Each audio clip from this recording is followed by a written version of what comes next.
Frères et sœurs, j'espère que vous allez bien. Barcelone Young Boys de Berne, deuxième match de Ligue des Champions à venir ce mardi soir après le derby madrilène qui nous a fait plaisir, honnêtement, qui nous a un petit peu soulagé et défrustré de la défaite du Barça face à Osasuna. Maintenant, cap sur la Ligue des Champions avec une victoire obligatoire pour le Barça. Il n'y a pas le choix. Il n'y a pas de question à se poser. Il faut les 3 points après la défaite face à Monaco pour inaugurer le début de la Ligue des Champions, surtout avec le calendrier à venir. Imaginez que le Barça ne prenne pas les 3 points demain face aux Suisses, avec un troisième match face au Bayern Munich. Imaginez la pression au moment de recevoir le Bayern Munich. Donc prendre les 3 points parce qu'on n'a pas envie que là, dès le 1er octobre, mardi 1er octobre, au jour du deuxième match en Ligue des Champions, le Barça commence à faire des calculs. Parce qu'à la base, c'est quoi l'objectif ?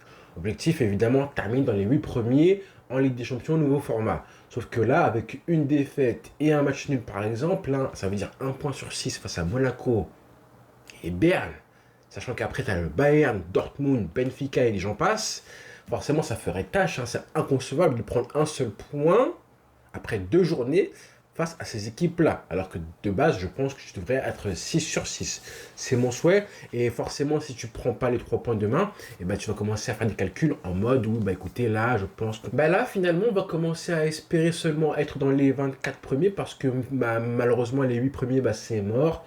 Donc, on va essayer d'éviter les barrages et tout. Donc, dès le 1er octobre, commencer à changer les objectifs de la saison. Alors qu'à la base, on a un club qui avons toujours comme fierté de clamer qu'on veut se battre pour tous les titres, ça ferait tâche. Ça me rappellerait clairement ce qui s'est passé depuis maintenant 2-3 ans. À chaque fois qu'on commençait une saison, on avait pas mal d'objectifs. On se disait que le Barça pouvait tout faire, tout gagner et tout. Et au fur et à mesure de la saison, même très tôt parfois, comme en 2022, avant même la Coupe du Monde, on était déjà éliminé en Ligue des Champions. Il restait que la Liga, la Coupe du Roi, etc. C'était en janvier d'après. Bref, on était un petit peu perdu. Et après, ça met une pression sur tous les matchs de Liga ensuite, puisque c'est le dernier titre à jouer et que le club mise tout dessus. Donc, on veut éviter ça le plus tôt possible, vraiment pas. Il n'y a pas une seconde à réfléchir, il faut vraiment les 3 points avec la manière si possible.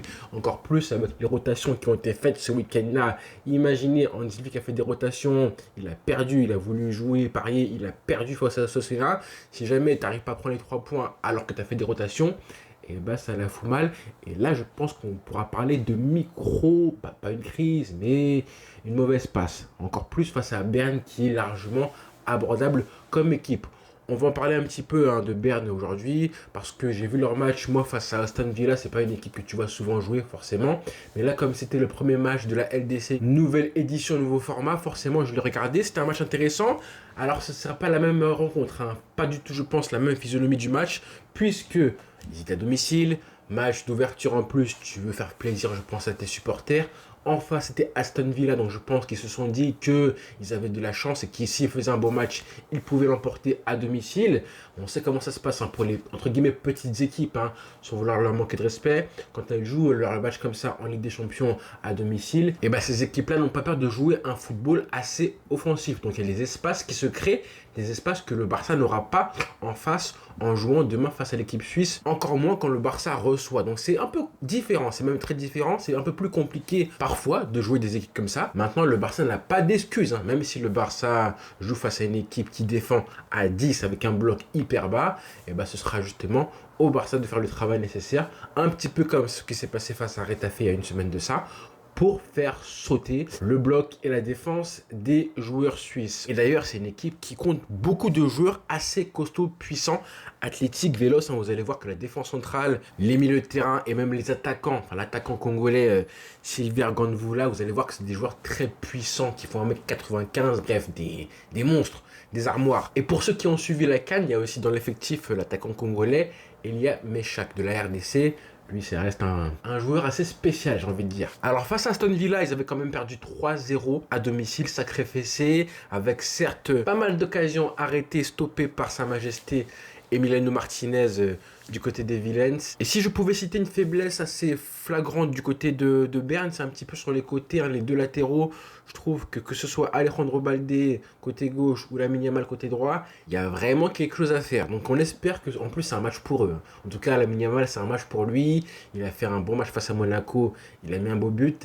Là, c'est le genre de match où tu dois encore briller un peu plus, hein, continuer à progresser. Sachant qu'en plus, Hansi Flick l'a reposé. En parlant de repos, là, on veut l'équipe type, évidemment. C'est le dernier gros match avant la trêve et les retours des blessés prochainement. Frenkie de Jong qui devrait être là, normalement, soit demain dans la liste, soit ce week-end en Liga. Pareil pour Gavi, donc je pense que c'est la dernière fois qu'on voit un Barça avec un effectif aussi limité que ça. Donc pour moi, il faut mettre l'équipe type et attendre les retours prochains de Frenkie de Jong et des autres joueurs. Donc l'équipe type, s'il vous plaît, monsieur Hansi Flick, ça veut dire Lamine Yamal titulaire, Rafinha aussi.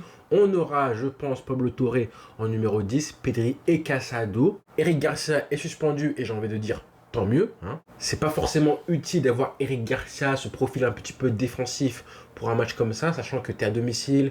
Berne, normalement, ne va pas être une équipe qui va avoir énormément de possession, même si physiquement, ils ont des joueurs costauds, ça on l'a vu. Comme je vous disais, maintenant, je pense que le Barça peut garder la maîtrise du match avec largement même, avec Pedri et Casado, comme c'était le cas en début de saison. Et Pablo Torre, franchement, il a montré des belles choses quand il était bien entouré. Pas comme le match de samedi où il était avec les Ferran Torres et les Pau Victor qui eux-mêmes ont besoin d'avoir des joueurs pour les entourer. Et si jamais, par bonheur, Frenkie de Jong est apte, hein, ça veut dire 100%, il est prêt physiquement, tout va bien et qu'il peut jouer titulaire, et ben j'espère qu'on s'en privera même pas que le Barça le fera jouer. Ça permettrait aussi d'avoir Pedri à ce poste de numéro 10. Moi, j'ai envie de le voir, même s'il a été très bon aussi, hein, un peu plus bas. Il a été incroyable, Pedri.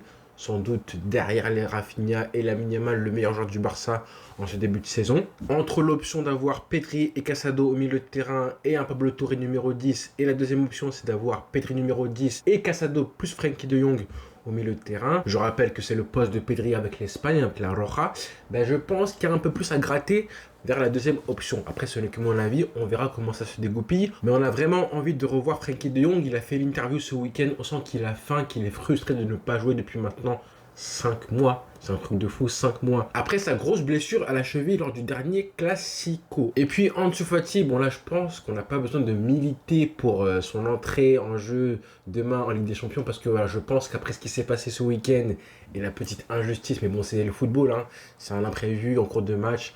Un joueur qui est fatigué, qui a des crampes, qu'il faut remplacer, ça arrive aussi, mais je pense qu'il était tellement frustré et déçu. Donc je pense qu'avec un meneur d'homme aussi bon et aussi brillant que ce que montre Hansi Flick depuis le début de saison, je pense qu'il le fera jouer et pas 10 minutes comme ça a été, enfin 2 même, 3-4 minutes. Hein.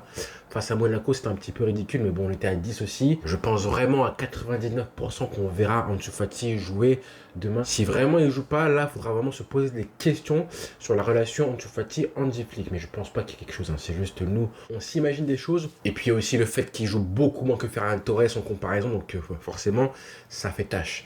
Mais sinon, je pense qu'il n'y a pas grand-chose. Et donc aujourd'hui, on a la venue, normalement, l'officialisation de Szczęsny qui devrait signer au Barça. Ça, c'est cool parce qu'on en a besoin. Là, Enrique Peña, on l'aime bien, mais il a pris 4 buts ce week-end. Même s'il est loin d'être fautif sur les buts du Barça, en tout cas, dire qu'il est fautif sur les 4 buts, ce serait archi faux, loin de là. Mais c'est justement le genre de match qui doit faire, je pense, penser aux dirigeants qu'il faut absolument le faire venir très vite. Szczęsny, apparemment, il va s'entraîner là les prochaines semaines pour trouver un petit peu de forme, en gros, perdre du poids. Hein. Et j'espère que personne ne lui en voudra à Szczęsny, hein, parce qu'il était à la retraite. Donc, il profitait de sa vie, du bon temps, de Marbella. Il était à Marbella en vacances, hein, quand on l'a appelé. Donc, forcément, je pense qu'il a dû fumer des clopes tout l'été. On sait que c'est un bon fumeur apparemment, c'est pour ça que je dis ça. Donc les mojitos, les cocktails au Nikki Beach de Marbella, ça a dû y aller. Donc on va pas lui en vouloir de prendre du temps pour revenir tranquillement et retrouver un poids de forme idéal pour la compétition. Là on est au Barça. Donc oui, son retour est urgent vu l'effectif et vu Iñaki Peña son niveau. Mais il faut aussi avoir une condition physique, hein, juste au niveau d'un joueur professionnel. Juste ça en fait, tout simplement. Donc voilà, on va suivre ça évidemment dès demain soir 21h. Je suis très pressé pour un petit peu se racheter par rapport à ce qui s'est passé face à Monaco, le carton rouge. Maintenant, ça montre aussi qu'une erreur et tu peux perdre un match bêtement. Et le Barça doit aussi apprendre de ce qui s'est passé face à Monaco. C'est une bonne leçon, je pense, pour tous les joueurs de l'effectif du Barça. La leçon de la défaite face à Osasuna ce week-end, elle était pour Hansi Flick, je pense. Mais pour Monaco, c'était pour les joueurs. Donc oui, c'est ça le niveau d'exigence en Ligue des Champions. Il faut que le coach, le staff, tout le monde, les joueurs, les entraîneurs, tout le monde, les préparateurs physiques, tout le monde soit en concordance et que chaque détail soit mis comme ça dans la recette pour aller gagner un match en LDC, même si c'est face à Berne. Parce qu'on ne va pas s'étonner que des joueurs suisses, même s'ils ne sont pas forcément connus, fassent le match de leur vie face au Barça. C'est normal, c'est humain. À leur place, on ferait la même chose, encore plus en Ligue des Champions.